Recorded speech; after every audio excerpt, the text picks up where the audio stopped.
पानी पानी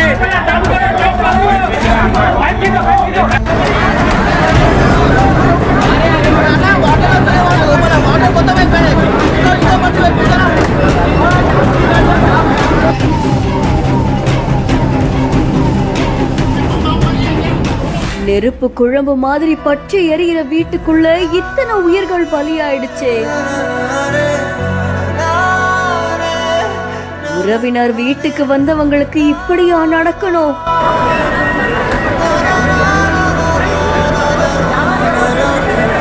பல மணி நேரம் போராடி உயிரை பணயம் வைத்து தீயை அணைக்க முயற்சி செய்யும் தீயணைப்பு வீரர்கள்.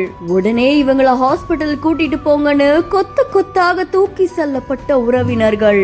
தெலுங்கானா மாநிலம் ஹைதராபாத்தோடைய பழைய பஸ்தி அப்படின்ற இடத்துல கிருஷ்ணா அப்படின்றவர் முத்து கடை வச்சு நடத்திட்டு வராங்களாம். இந்த கடைக்கு மேல் மாடியிலேயே கிருஷ்ணாவுடைய குடும்பத்தினர் வசிச்சுட்டு வராங்க.